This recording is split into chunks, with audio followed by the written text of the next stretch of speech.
All right, so we are live. So welcome to Intuitive You on Oneness Talk Radio. This is Abby Gooch, and I am just so excited to be here with probably the most important man in my life. This man just traveled halfway across the world with me. And it was really, an inspired intuition that I think was both on his part and my part. And this amazing man is my father. And I don't know if you can see him yet, but in a few minutes when he introduces himself, you'll be able to meet him. But what I love about this experience is it was so spontaneous. It was so like, hey, in the moment, what does your intuition say? What does your intuition say? And even though there was fear, the love was even greater. So, with that, I want to introduce Don Gooch, who is from right now in Idaho, I believe. And I just want to welcome you to the show. So, welcome, Dad. Good morning. Hello, everyone. And so, wherever you are in the world, if it's your evening or afternoon, just really take this information in and to really feel your heart and your intuition and where you're connected, and just notice, where is your intuition calling you? So, a lot of people can feel their intuition in different areas of your body. I usually feel it in my gut. A lot of people feel it in their heart, but it's really that just deep knowing, that deep knowing of truth. And when you access and listen to that truth within you, you're guided moment by moment to fulfill your soul's purpose. And so I think both my dad and I knew that this was part of my soul's purpose. And it's one of those things that kept coming back, right? No matter how many times I delayed the trip, it kept coming back. Like, I know I really need to do this. So maybe just take a moment to, think about something that's on your heart and what you feel keeps coming through. What is that deep desire, that inner nudge, or that knowing that says, man, I really need to do this, right? And as you listen to that and you start taking action steps towards that, you find yourself living that. And it's almost effortless, right? It's like you're taking action, but you're not forcing, you're not trying to figure it out, you're just allowing, and you're trusting that wisdom within you. So, Dad, I'm curious about how you kind of felt your intuition and what kind of prompted you to say yes, right? Because you didn't have to. I literally picked him up from the airport. He was just coming to see me in San Diego. And I'm like, hey, you want to go to Ecuador? And he's like, I kind of felt him energetically saying yes, but he's like, let me think about it. Let me think about it. And then as we came down to it, he did end up saying yes. So I'm just curious, Dad, what was that? Where did that intuitive yes come from within you? Yeah. Well, I guess I consider myself a slow processor. I don't usually make big decisions very quickly. But I guess I looked at it also as kind of a timing thing, that it seemed to be falling into some kind of a synchronicity. And I do believe in synchronicity. And so I tried to be in a position where I could feel like the spirit was interceding and directing it at this time. Mhm. Yeah, and it's fascinating. So, when we feel that energy, you could talk about spirit or life force, there is always something greater than us. So, as we followed that energy of timing that felt right, we actually did obviously make it to the orphanage in Ecuador. And we found out when we got there, there was just a very short window of time that we have to help raise money for these children to stay together, so they don't lose the building, right? So there was a timing thing that was beyond us. And so when we listened to that intuition, we realized that we're serving something greater than ourselves, right? And so we're always supported in that, I believe, right? Because it's the call to unity, it's called something higher, oneness, right? And so I think just kind of notice, again, where your intuition is guiding you and how that might be serving another. And that's usually where you're going to get your greatest fulfillment, is when you serve another, because we're all connected. So I don't know if you have anything to add to that, Dad. Not at this time, no.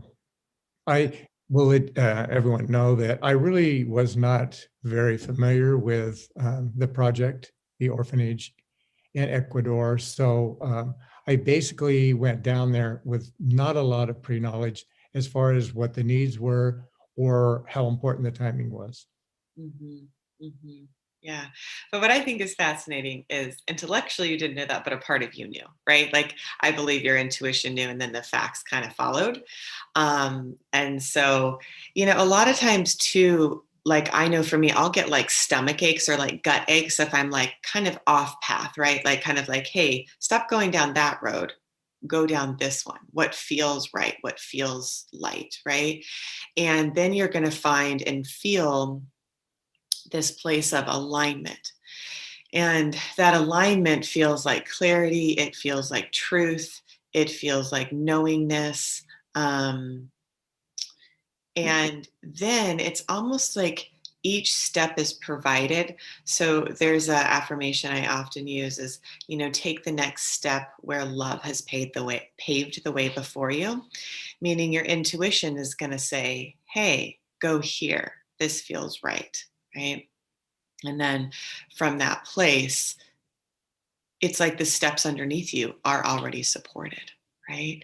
And so if you just trust that you are connected to the whole and your intuition is constantly guiding you to be in alignment with that moment to moment, then you can really trust yourself. And if you feel like maybe you're off track in a moment, okay, what do I need to do to realign in this moment?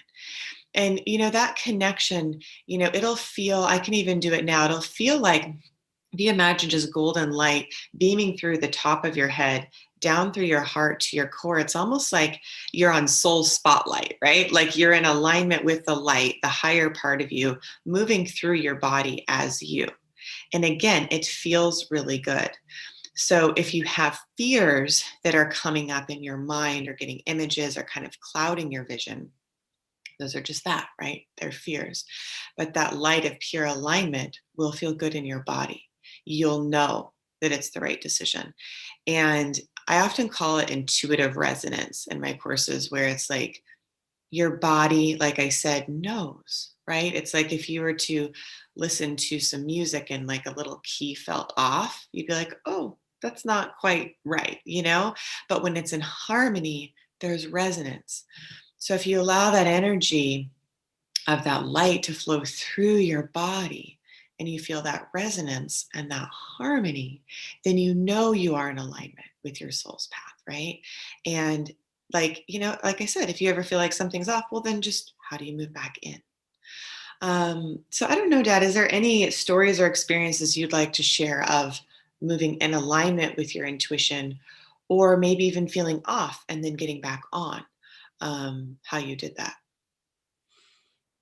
Well, I think that we do have a feeling sometimes whether something is the right course or the right decision for us to make. I also believe that there's times when we really don't know for sure.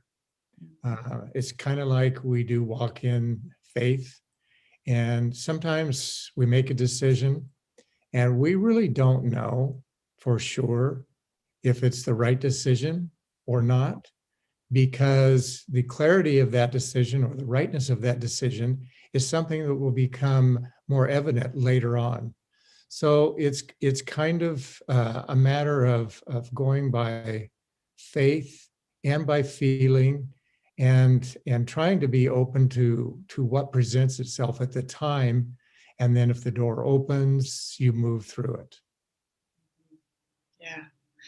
And I think, going back to you'll be provided for. It's funny, one of my neighbors, I remember, I don't know, months ago, she was like, the universe always provides, right? So to know when a door opens that there is a way, right? And so to trust that so you don't have to live in fear.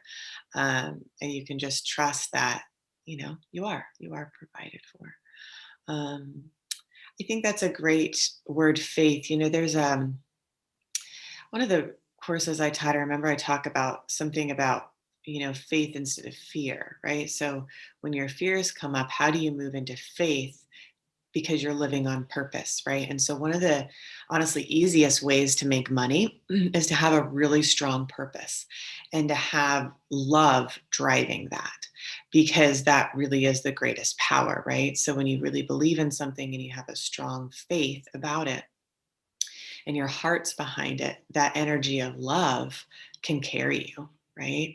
And so I just, recommend each and every one of you listening, like maybe even put your hand on your heart, maybe your other hand on your belly, and just really asking yourself, what do I believe in? What is my purpose? What do I feel called to share and to teach and to be a part of, right? And then feel that energy of love in your heart and that knowing in your belly of guiding you, right? That as you have that faith, maybe your mind doesn't know, but again, there's part of you, your intuition, that does know. So, yeah, absolutely. My goodness. So I know you're not always a big talker. I'm trying to think what I could ask you. I guess, has there ever been any challenges in your life where you feel like you've been able to use your intuition to overcome them? Right? Because I know for me, sometimes there's a discernment of the mind versus the intuition, and it can kind of take me or anybody on crazy, like whatever. But then to actually come back into that centeredness of being. So, has there ever been any challenge, whether internal, external, that you have felt like you've been able to navigate your way through by using your intuition? Well, maybe this isn't a direct answer to that question, but I do feel like a lot of times we like to um, have some kind of assurance and we think through things as far as, should we call it a longer term plan or some way of navigating the future. But it also seems like sometimes that's just not available. And unfortunately, and it's not our choice, but we feel like we're almost on a day-to-day thing and looking for something to seem like it's the right thing to do that day, some opening for the choices that are going to be made that day. Because the universe to me is a very, very complex thing. I have tried in some ways to figure these things out. I've read a lot of books, done a lot of thinking, tried to discern the nature of reality, really. And I've kind of come to the conclusion that it's going to be far beyond anything that I can intellectually wrap my head around. And so the answer sometimes it just seems as, let's get out of mind, let's just live in the moment. And there is a place for, I believe, rational thinking, and we don't discard what is practical, but there's sometimes that the decisions we make have to be in the moment, and we just kind of go with, should we call it the flow? Mhm. Yeah. Yeah. And I think you're constantly being moved moment to moment too, right? When you're listening to your intuition, what feels right in the moment. It's kind of like the river, right? Like you're flowing with it. You have a current taking you, but you're also listening, right? To where I'm going to go this way and this way so I can feel even in harmony with the river and with the flow. Yes. So, what was your path? I know that you've been really on a spiritual path for a really long time. What called you to, wanting to learn more and, be on this path of just like spiritual involvement? Well, I think again, when we look at life, there's a lot of intricacies to life. There's a lot of things we don't understand. But for me to feel like life is an accident, I don't believe that. It does seem like we're here for a reason, a purpose. And I guess my quest has been trying to find out what that purpose is and to be in a spiritual position, a sense of spirit and mind that I can know the guidance and make the choices that seem to be intended for me. Um, Sometimes I wonder if there is a destiny. Some of these questions I don't believe have answers. We may explore them, we may read books, we may come to some kind of conclusions. But then again, sometimes that conclusion seems like it has to be adjusted because we have new experiences, we have new thoughts that come in. And so we try to figure out from that standpoint, well, just what is real? What is the wise thing? What is even our path? So I kind of think it's life is the great mystery. And we have to almost accept it as a mystery because we are never going to figure this thing out, if you want to call it a thing. Mm. So I just kind of want, as for myself, is um, to be ready when certain situations come up, that I'm in the right place and making the right decision at that time. Mm. And I think there's a way you can actually find certainty within the uncertainty, right? Because I think there's like a fear that can come up when we don't feel like we know what's next. So even though, again, like we talked about earlier, if the mind doesn't know, there is a certainty within you that knows. It's almost like peace be still, like that calm, right? So if you can center yourself, and like what I often do is put, one hand on my belly or one hand on my heart, the other hand on my belly, and just center, move into that place of centeredness. And then there is that certainty, right? That really allows us to feel safe within the uncertainty of what we may or may not know, right? Because like again, I think that a part of us knows, but there's also free will, right? There's also choice. So how we can be in alignment with that, I think, is the best way. Um, let's see, is there any practices or ways of being that you cultivate to really just make your connection stronger? Well, I guess again, that has varied through the years as far as what I seem to center on or what I feel is kind of what I want to be working on at the time. Um, when I was down there with you last week and the week before, I walked into the bookstore that you have there, Mhm. and of course, I'm a person of books. I lean toward being able to sort through books, take my time, read through them, let them kind of be my meditation. There was a book I picked up, and I've only gone about a quarter of the way through it, but I'm very impressed with what I read in that book so far. And it's like I read a line, and then I have to read that line over a number of times. I've gone back. So again, I've only gone through maybe a quarter of that book, but I feel like it is my meditation. It is what I'm needing at this point right now. I'll share the name of the book. It's called The Direct Way. It appears to be written by a person who is a Zen Buddhist. Um, Zen to me incorporates an awful lot of Taoism, which Taoism is something that I have found very interesting to assimilate with a lot of other religious viewpoints.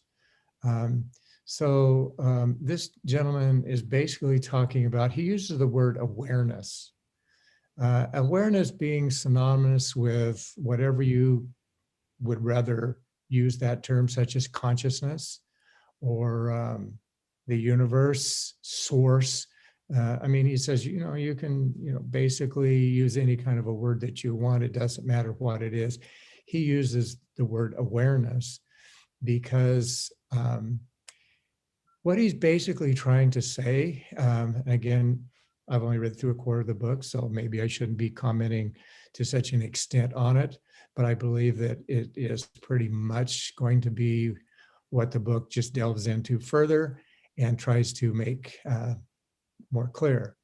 But basically, it's saying that we have this personality, okay?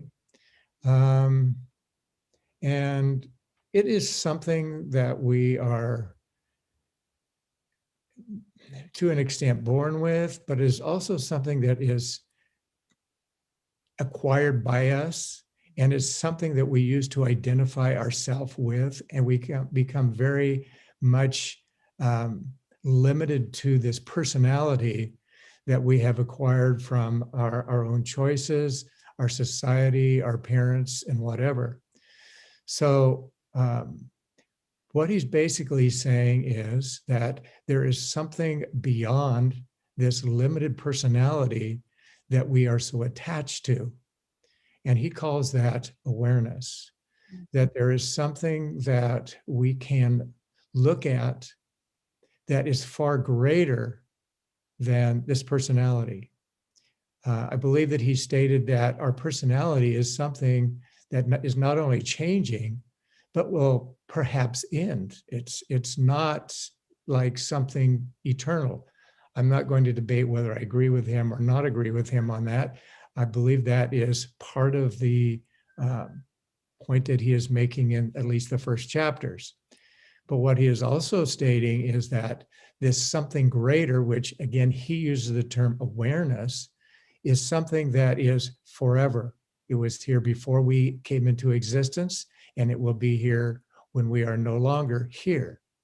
So this awareness is something that is, well, I think it would relate to some of the things that you see in literature as the detached observer. We can observe our body, we can observe our mind, we can observe our feelings, but our body, our mind, and our feelings is a limited part of who we are, because we are also part of this awareness, which is something that we cannot define. Again, like the Tao. Of course, the Taoists will say that the Tao is something that cannot be named, it cannot be described, because if you try to do something like that, then you are limiting something that is far beyond our conception. So this awareness that he's referring to is something that is far beyond what we can conceive, that we can imagine. It is not something that can be scientifically located. It's not scientifically examined, measured in any way, because it is beyond those limited forms of perception and that we can do. So anyway, I'm very impressed, because it does seem that there is something here that has to do with something greater than ourselves, and that we need to focus on this awareness instead of our personal self. We're too centered on body again, mind and feelings. We need to back off from that and look at our lives and look at our experiences from a position of this great awareness. This great awareness is something that is common to all of us and is connected with all of us. That is why we are also connected with everyone. This thought that we are all one is based upon, in his theory, the fact that this awareness is a part of something that we all are a part of. So we are individuals, okay, but we are all part of, is part of our being, to be a part of this greater awareness, this greater consciousness. I guess most of my readings and my thoughts have been, we use the word consciousness, but I do kind of like the idea of what he's calling awareness, because awareness is something that it describes our ability to watch our minds, our bodies, and our feelings. And we can drop back and realize whatever happens to us is this limited self, whatever we're experiencing, feeling, thinking at the time, that this greater awareness is really our true being. In reading the Hindu literature, which it has been kind of a focus of my study.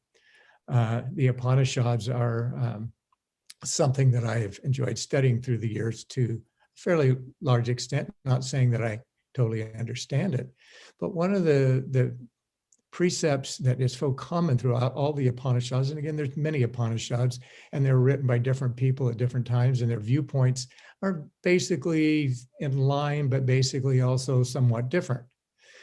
But one of the great thoughts that is expressed in the Upanishads and in other Hindu literature is this thing of a self, lowercase self, and a uppercase self, capital self, something that is bigger. That would also equate to something called, in their literature, Brahman, okay? Not Brahman the God, but Brahman, this large, let's call it awareness, consciousness, something much bigger than ourselves. I've read people who have associated the concept of the Tao, okay, again, that I mentioned earlier, is something beyond explanation, beyond definition, beyond any kind of a scientist's ability to quantify or to locate. Brahman, again, can relate very similar, at least in my understanding. We can all interpret things very differently, but in my understanding, Brahman is very similar to the Tao. That's how I enjoy reading it and acquiring something from the Upanishads and the Hindu teachings that I can relate to what this gentleman is writing from a Zen perspective as awareness. It's an overall something greater than we are. It's the large self. It's the something that's eternal, that's connected with all of us. We are all a part of Brahman. We are all a part of, another term they use is Atman. People have different maybe associations.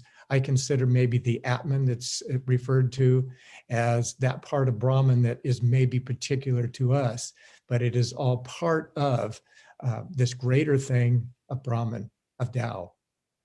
And this gentleman in that book that I mentioned is basically, it's a very short book, and it's something that to me is, it's not instructional. It's a meditation, and what it's doing is it's saying we need to focus, give time and energy to, instead of focusing on the personality, the feelings, and our body, all things that are important and all things that we need to be aware of, and exert as much wise shepherding as we can. But the thing that we need to be looking at this is from a wider viewpoint, the standpoint of awareness, that we are a detached witness, observer of something that is lesser than this thing that we're all a part of. I read just a little bit last night on my next chapter. And again, I'm taking this thing very slowly because it's kind of like I'm trying to digest it and actually make it a part of me. So this part last night was, again, saying, okay, so I presented, basically he's saying, and I'm kind of just paraphrasing what he's saying. Here's this big picture of this great awareness, okay? But let's bring it into a little more of a context of somewhat more personal, okay? And then he brings it into a heart, so that, and it's not the emotional heart. This is not the heart that is, nothing wrong with the emotional heart, but the emotional heart can kind of come and go. And he's saying, take this big awareness, bring it into an emotional, into a heart center that is a loving heart. So basically he's equating awareness and a feeling of a unity and a feeling of love that is more of a heart-centered thing. So again, I probably ought to stop at that point, because that's kind of, again, about a quarter of the way through the book. And that's what I have been able to assimilate for myself at that point in the book. Beautiful. I love you just sharing the concept of unity and the sense of presence, right? Something greater than us, moving through us, connecting us to each other and to the all, right? So I'm curious about, some of your experiences working directly with the kids at the orphanage. How was that, walking in and just, having these 21 kids, all over you, and just, experiencing your connection from that place? Well, let's see, how do I even address that? When you look at the world, I guess I see it as a world that its, shall we call it, problems, challenges, whatever you want to refer to it, are so overwhelmingly large. When you land into Ecuador, you realize that you're in a third world country. Driving from Guayaquil to Cuenca and beyond where we went. It's even more evident, even though we have the United States. It's not to say that we don't have third world country situations, even in this country. But I guess it can be almost overwhelming when you see the great need that people have. People are barely surviving. There's a lot of people who do not have enough money to really eat properly, to eat. Their shelter is very, very minimal. They're surviving almost day to day.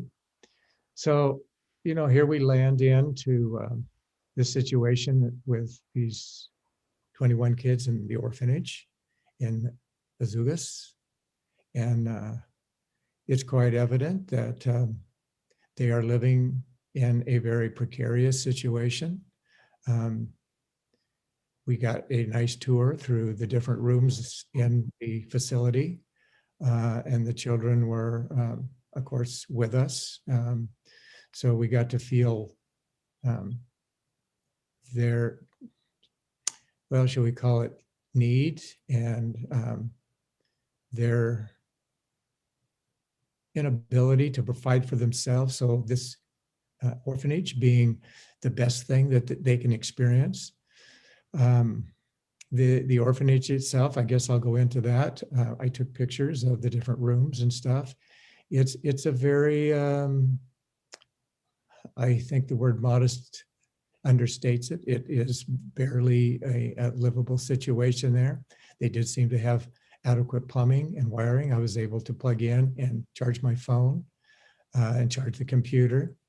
I watched what the children were eating because when we first got there, they were sitting down to lunch. The younger ones were being fed first in a dining room, and then a table was being set up for the ones in the older set in a neighboring room. I guess my heart was concerned a bit because, you know, I'm watching these little children and they're hungry. Okay, they did have food. It appeared to me lentils and potatoes. It was not a lot of you know, perhaps even nutritional value, but they seemed to be as healthy as far as I could tell looking at them.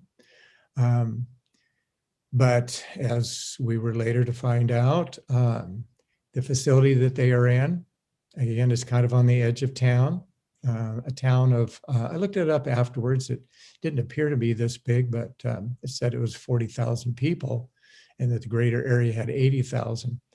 Didn't strike me that large, but you could see that, you know, it was in a fairly nice location near town. There was a farmer's market going on when we arrived, not too far from there.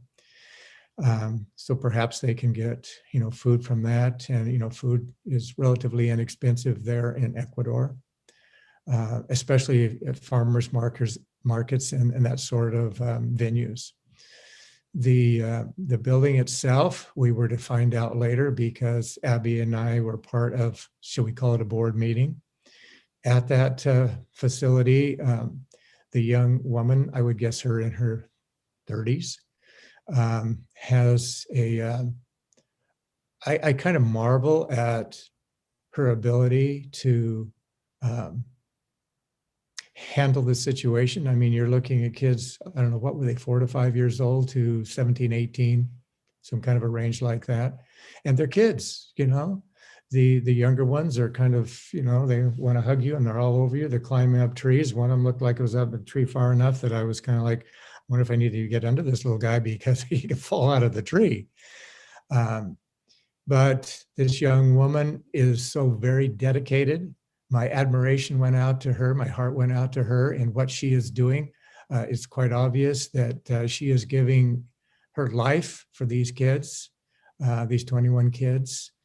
And I think they're probably at capacity, but they're like a big family. And that family atmosphere is created by, her name was Daisy. I don't know what her name in Spanish would be, but Abby referred to her as Daisy.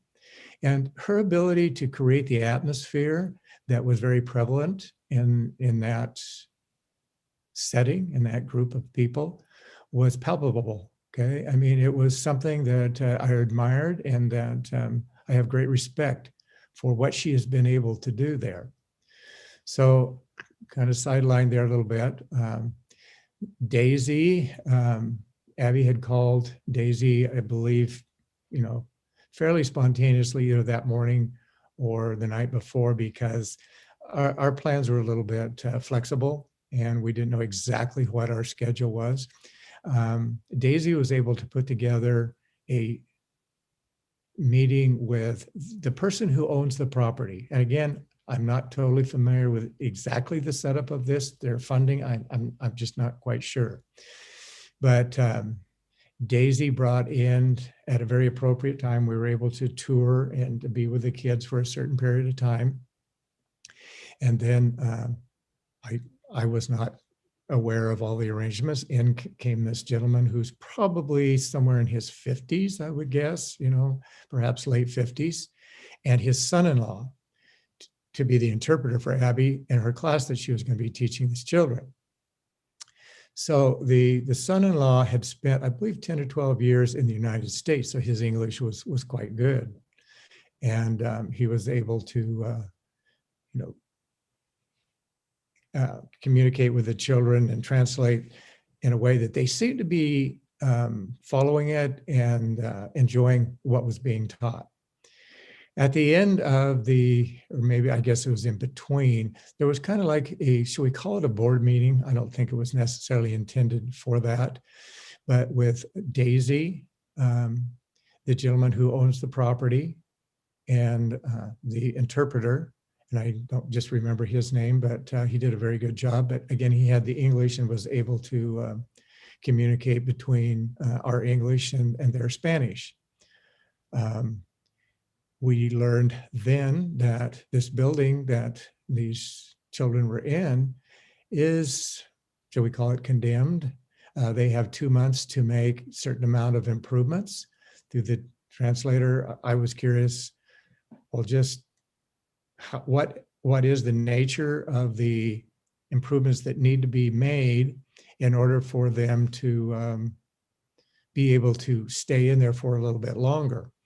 I'm not totally clear how long it can be, but I believe it was, as far as the length of time, but within 2 months, my understanding is they need to make certain improvements to the building. And it sounded like it perhaps had to do with wiring and plumbing. Again, I'm not sure of that, but I did ask through the interpreter, just how much money are we looking at to make the improvements that the government officials are looking at in order so the children can stay in the facility?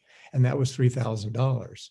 So it would seem to me that the first thing that needs to be done, because if this place is indeed going to be leveled down, there's going to take time in order to build a new one.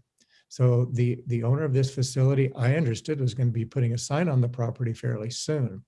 So I think, as far as the orphanage itself and what needs to be done at this time is we critically need $3,000. And Abby can explain to you a little later some possibility that we're looking forward to having maybe a company that might help. There's nothing definite on it. So it's not something we want to rest our hopes on and not look to make some find other ways to bring in this amount of money. But the $3,000 is going to be important because my understanding is that will give another perhaps 6 months of time to go ahead and try to fund a new building that is being talked about.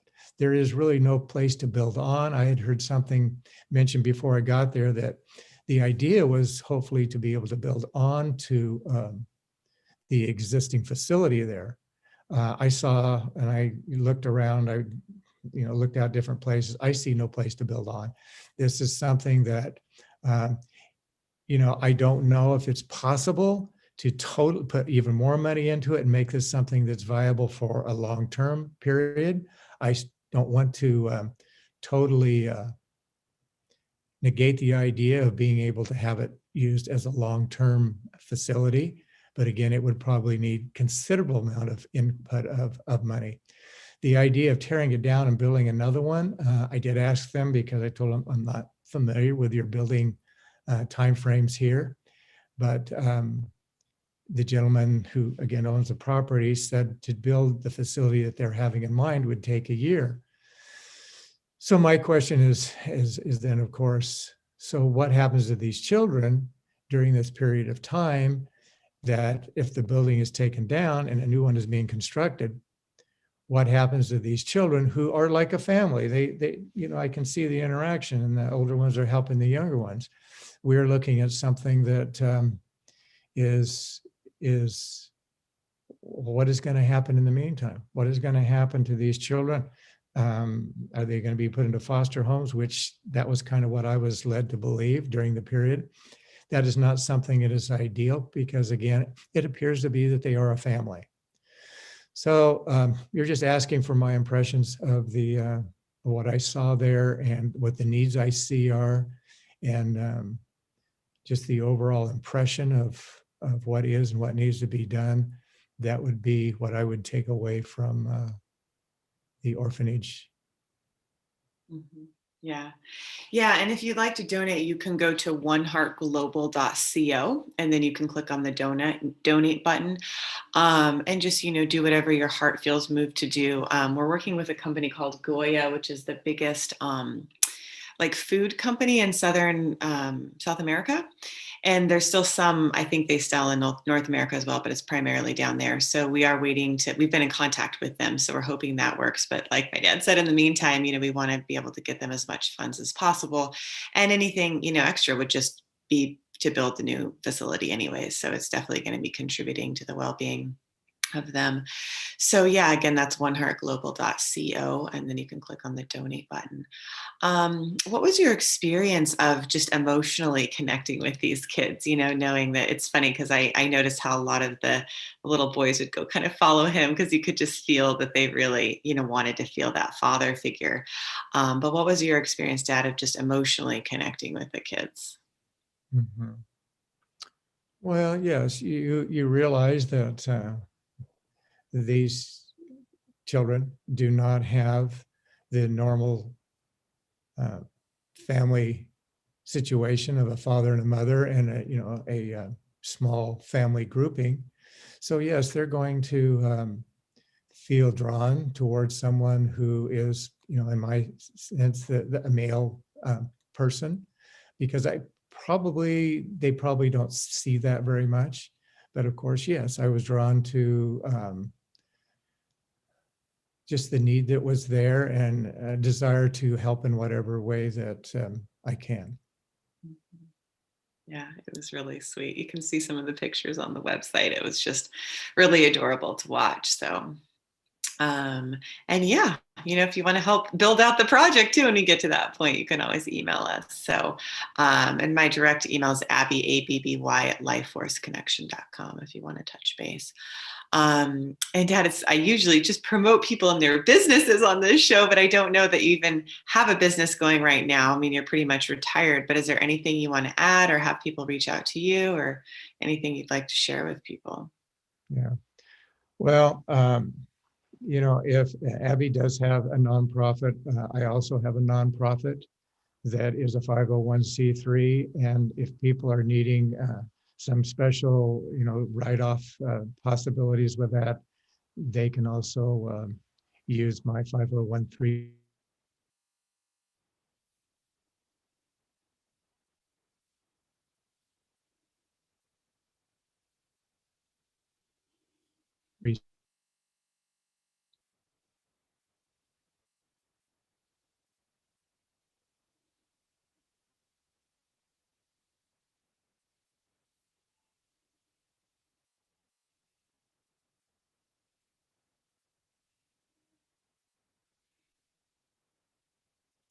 Looks like his computer froze on that end. But anyways, yeah, we're just so grateful to be able to share this information with you and kind of let what is happening in Ecuador. And as you can see, his heart is so big and he's just really here to support and help. And I just feel like, yeah, if there's any questions you have, we can also open the lines. You can call 858-692-4555 if you have any questions for myself or my father if he pops back on. Um, I think he probably will be right back on. I think your computer froze a little bit, so we're just popping back on. Yeah, here we are. Yeah, it did freeze on me. Yeah. So, yeah, if there's anything else you'd like to share, I often, ask people, is there any, mantra, words of wisdom, anything that people can walk away with that you would like to, have them just kind of keep in their back pocket, so to speak? Are you asking me that? Yeah. Oh, excuse me. No, I think that I have covered about what I can cover. I would say that what I said about this book and what I elaborated on that is something that I feel is going to be helpful for me, and I think for anyone who would like to consider, following up on that kind of a meditation. Mhm, mhm. Awesome. Wow. Well, thank you so much for being here, for saying yes to following your intuition and doing all your amazing studies. And yeah, we look forward to, just hearing more.